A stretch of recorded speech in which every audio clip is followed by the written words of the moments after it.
ಇನ್ನು ಮಕರ ರಾಶಿ, ಈ ಮಕರ ರಾಶಿಯವರಿಗೆ ನಾವು ನೋಡಿದಾಗ ಶನಿ ಅಧಿಪತಿ. ಶನಿ 3ನೇ ಮನೆಯಲ್ಲಿದ್ದಾನೆ, ಸಂಪತ್ತನ್ನು ಕೊಡ್ತಾನೆ ನಿಜ. ಆದರೆ 6ನೇ ಮನೆಯಲ್ಲಿ ಗುರು ಅಂತಕ್ಕಂಥವರಿದ್ದಾರೆ, ಬುಧನ ಕ್ಷೇತ್ರದಲ್ಲಿ ಸಂಚಾರವನ್ನು ಮಾಡ್ತಾ ಇದ್ದಾರೆ. ಗುರು ಬಲ ಅಂತಕ್ಕಂಥದ್ದು ಅತ್ಯವಶ್ಯಕ. ದೊಡ್ಡವರ ಹೇಳ್ತಾರೆ, ನಾಯಲ್ಲಿ 3 ಕಂಡಗ ಹಾಲಿದ್ರೆ ದೇವರಿಗ ದಿಂಡ್ರಿಗ. ಹೌದಲ್ವಾ? ಯೋಚನೆ ಮಾಡಿ. ಸಂಪತ್ತು ಅಂತಕ್ಕಂಥದ್ದು ಇರುತ್ತೆ, ಹಣ ಅಂತಕ್ಕಂಥದ್ದು ಬರುತ್ತೆ, ಆದ್ರೆ ಏನು ಪ್ರಯೋಜನ? ಸುಖ ಅಂತಕ್ಕಂಥದ್ದೇ ಇಲ್ವೇ? ನೆಮ್ಮದಿ ಅಂತಕ್ಕಂಥದ್ದು ಇಲ್ವೇ? ನಾನಾ ರೀತಿಯ ಯೋಚನೆಗಳನ್ನ ಮಾಡ್ತಕ್ಕಂಥದ್ದು, ಅದರಲ್ಲೂ ಅಪಕೀರ್ತಿ ಅಂತಕ್ಕಂಥದ್ದು, ಕಪ್ಪು ಮಸಿ ಬರ್ತಕ್ಕಂಥ ಸಾಧ್ಯತೆಗಳು ಈ ಜೂನ್ ತಿಂಗಳಲ್ಲಿ ನಡೆಯುತ್ತೆ. ನೀವು ಯಾರನ್ನ ನಂಬಿದ್ದೀರೋ ಅವರೇ ಶತ್ರುಗಳಾಗಿ ಪರಿವರ್ತನೆಯಾಗ್ತಾರೆ. ಜಾಗ್ರತೆಯನ್ನ ವಹಿಸಿ. ಯಾಕೆ ಅಂತ ಅಂದ್ರೆ ದುಃಖದಲ್ಲಿ, ದುಃಖ ಸ್ಥಾನದಲ್ಲಿ ಅಂದರೆ 6ನೇ ಮನೆ ಶತ್ರು ಕ್ಷೇತ್ರವಾಗತ್ತೆ. ಆ ಶತ್ರು ಕ್ಷೇತ್ರದಲ್ಲಿ ಗುರು ಇದ್ದಾನೆ. ನಿಮ್ಮ ಕುಟುಂಬದಲ್ಲೇ ಶತ್ರುಗಳಾಗಿ ಪರಿವರ್ತನೆಯಾಗ್ತಕ್ಕಂಥ ಸಾಧ್ಯತೆಗಳು ಕೂಡ ಹೆಚ್ಚಾಗಿ ಕಂಡು ಬರುತ್ತೆ. ಅದು ಹಿತ ಶತ್ರುಗಳಾಗಿರಬಹುದು, ಅಹಿತ ಶತ್ರುಗಳಾಗಿರಬಹುದು, ಅಥವಾ ಕ್ರೂರ ಶತ್ರುಗಳಾಗಿರಬಹುದು, ಅಥವಾ ನೀಚ ಶತ್ರುಗಳಾಗಿರಬಹುದು. ಶತ್ರು ಬಾಧೆ ಅಂತಕ್ಕಂಥದ್ದು ಕಟ್ಟಿಟ್ಟ ಬುತ್ತಿ. ಇದರಿಂದ ಷಡ್ಯಂತರಗಳು ರೂಪಿತವಾಗತ್ತೆ. ಆ ಷಡ್ಯಂತರಕ್ಕೆ ನೀವು ಬೀಳಬೇಕಾಗತ್ತೆ. ಎಲ್ಲೋ ಒಂದು ಕಡೆ ಮಾನಹಾನಿಯನ್ನ ಮಾಡ್ಕೋಬೇಕಾಗತ್ತೆ, ಎಲ್ಲೋ ಒಂದು ಕಡೆ ಫೈನ್ ಕಟ್ಟಬೇಕಾಗತ್ತೆ, ಎಲ್ಲೋ ಒಂದು ಕಡೆ ದಂಡವನ್ನ ಕಟ್ಟಬೇಕಾಗತ್ತೆ. ಇನ್ನು ದುರ್ಬಲವಾಗಿದ್ದರೆ ನಿಮಗೆ ಗುರು, ಚೆನ್ನಾಗಿ ಅರ್ಥ ಮಾಡ್ಕೊಳ್ಳಿ, ಗುರು ನಿಮಗೆ ದುರ್ಬಲವಾಗಿದ್ದು ಗುರು ದಶೆ ಅಂತಕ್ಕಂಥದ್ದು ಏನಾದ್ರೂ ನಿಮಗೆ ನಡೀತಾ ಇತ್ತು ಅಂತ ಅಂದ್ರೆ ಕಾರಾಗೃಹವಾಸವನ್ನು ಕೂಡ ಅನುಭವಿಸಬೇಕಾಗತ್ತೆ.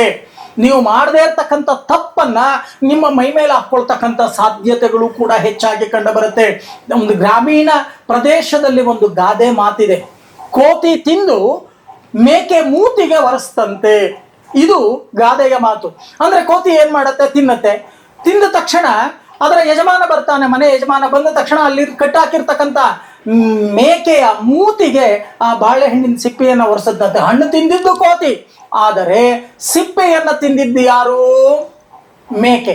ಆಗ ಮೇಕೆ ಅಪರಾಧಿ ಅಂತಕ್ಕಂಥ ಒಂದು ಪರಿಸ್ಥಿತಿ. ಅದಕ್ಕೆ ಕೋತಿ ತಿಂದು ಮೇಕೆ ಮೂತಿಗೆ ಒರೆಸ್ತಂತೆ ಅನ್ನೋ ಗಾದೆ.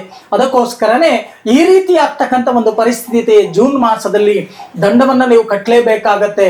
ಎಚ್ಚರಿಕೆ ವಹಿಸ್ತಕ್ಕಂಥ ಕೆಲಸವನ್ನ ಮಾಡಿ.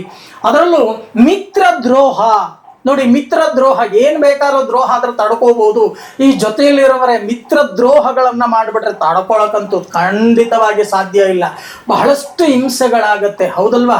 ಕಿಬ್ಬದಿಯ ಕೀಳು ಮುರಿದಂತೆ ಸರ್ವಜ್ಞ ಅಂತ ನಾವೇನು ಹೇಳ್ತೀವೋ ಹಾಗಾಗೋಗ್ಬಿಡುತ್ತೆ ಜೀವನ.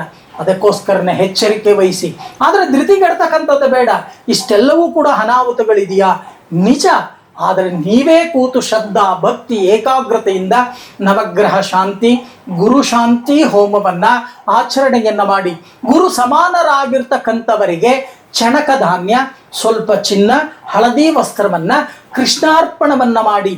ಮಮ ಜಾತಕ ಪ್ರಕಾರೇಣ ಗುರುದೋಷ ನಿವಾರಣಾರ್ಥೌ, ಚೆನ್ನಾಗಿ ಅರ್ಥ ಮಾಡ್ಕೊಳ್ಳಿ, ಮಮ ಜಾತಕ ಪ್ರಕಾರೇಣ ಗುರುಗ್ರಹ ದೋಷ ನಿವಾರಣಾರ್ಥೌ ಹಳದಿ ವಸ್ತ್ರ ಚಣಕಧಾನ್ಯ ಸುವರ್ಣದ ಲೋಹದಾನಂ ಅಂತ ಹೇಳಿ ಅದಕ್ಕೆ ಹರ್ಗ್ಯವನ್ನ ಬಿಟ್ಟು ಸರ್ವಂ ಶ್ರೀ ಕೃಷ್ಣಾರ್ಪಣಮಸ್ತು. ಹೇ ಕೃಷ್ಣ, ನನ್ನ ಜಾತಕದ ಪ್ರಕಾರ ಬಂದಿರತಕ್ಕಂಥ ಗುರುವಿನ ದೋಷವನ್ನ ನಾನು ಕಳ್ಕೋತಾ ಇದ್ದೇನೆ.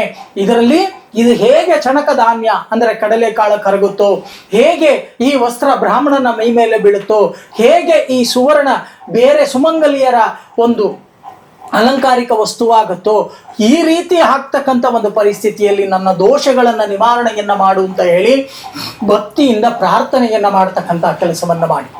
ಆಗ ಅನುಕೂಲಗಳು ಶತಸಿದ್ಧ, ಬರ್ತಕ್ಕಂಥ ದೋಷ ಪ್ರಮಾಣಗಳು ಕಮ್ಮಿ ಆಗತ್ತೆ.